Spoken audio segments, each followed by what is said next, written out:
ಕರ್ನಾಟಕದಲ್ಲಿ ಸದ್ಯ ಅದರಲ್ಲೂ ಕಾಂಗ್ರೆಸ್ನಲ್ಲಿ ಡಿನ್ನರ್ ಪಾಲಿಟಿಕ್ಸ್ ಜೋರಾಗಿ ನಡೀತಾ ಇದೆ. ಒಂದ್ ಕಡೆ ಸಿಎಂ ಬದಲಾವಣೆ ವಿಚಾರ, ಕೆಪಿಸಿಸಿ ಅಧ್ಯಕ್ಷರ ಬದಲಾವಣೆ ವಿಚಾರದ ಬಗ್ಗೆ ಸಾಕಷ್ಟು ಗೊಂದಲಗಳು ಕೂಡ ಇರೋದ್ರಿಂದ ಡಿಕೆ ಶಿವಕುಮಾರ್ ಅವರ ಹಿಂದೆ ತೆರೆಮರೆಯಲ್ಲಿ ಒಂದಷ್ಟು ಮಸಲತ್ತು ಕೂಡ ನಡೀತಾ ಇದೆ. ಹೀಗಾಗಿ ಡಿಕೆ ಶಿವಕುಮಾರ್ ಇದೆಲ್ಲವನ್ನ ಫೇಸ್ ಮಾಡೋದಕ್ಕೆ, ದೈವಿ ಶಕ್ತಿಯನ್ನ ಪಡೆದುಕೊಳ್ಳೋದಕ್ಕೆ ದೇವರ ಮೊರೆ ಹೋಗಿದ್ದಾರೆ. ಡಿಕೆ ಶಿವಕುಮಾರ್ ಅವರು ತಮಿಳುನಾಡಿಗೆ ಹೋಗಿ ಅಲ್ಲಿ ಪ್ರತ್ಯಂಗಿರಾ ದೇವಿಗೆ ಪೂಜೆಯನ್ನ ಮಾಡಿಸಿದ್ದು ಕೂಡ ಒಂದ್ ರೀತಿ ರಾಜಕೀಯದಲ್ಲಿ ಚರ್ಚೆಯನ್ನ ಹುಟ್ಟುಹಾಕಿದೆ. ಪ್ರತ್ಯಂಗಿರಾ ದೇವಿ ಪಾರ್ವತಿಯ ಅವತಾರವಾಗಿದ್ದು, ಪ್ರತ್ಯಂಗಿರಾ ದೇವಿಗೆ ಡಿಕೆಶಿ ದಂಪತಿ ವಿಶೇಷ ಪೂಜೆಯನ್ನ ಸಲ್ಲಿಸಿತು.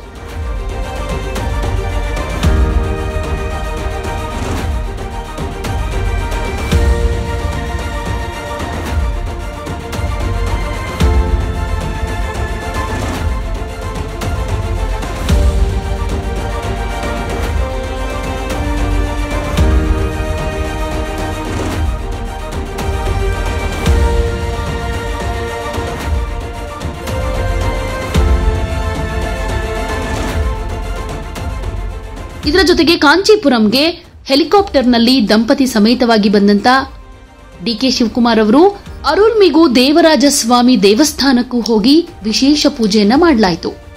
ಹೆಲಿಕಾಪ್ಟರ್ನಲ್ಲಿ ಡಿಕೆ ಶಿವಕುಮಾರ್ ಬರ್ತಾ ಇದ್ದ ಹಾಗೆ ಅಲ್ಲಿನ ಸ್ಥಳೀಯ ಕಾಂಗ್ರೆಸ್ ನಾಯಕರು ಅವರನ್ನ ಆತ್ಮೀಯವಾಗಿ ಬರಮಾಡಿಕೊಂಡ್ರು. ನಂತರ ದೇವಸ್ಥಾನಕ್ಕೆ ತೆರಳಿ ವಿಶೇಷ ಪೂಜೆಯನ್ನ ಮಾಡಿಸಿದ ಡಿಕೆ ಶಿವಕುಮಾರ್ ದಂಪತಿ ಅಲ್ಲಿದ್ದಂತಹ ಹಸು ಕರುವಿಗೂ ಕೂಡ ಪೂಜೆಯನ್ನ ಸಲ್ಲಿಸಿದ್ರು. ಈ ಮೂಲಕ ಡಿಕೆ ಶಿವಕುಮಾರ್ ಅವರ ಟೆಂಪಲ್ ರನ್ ರಾಜಕೀಯ ವಲಯದಲ್ಲಿ ಮತ್ತಷ್ಟು ಚರ್ಚೆಗೆ ಕಾರಣವಾಗ್ತಾ ಇದೆ.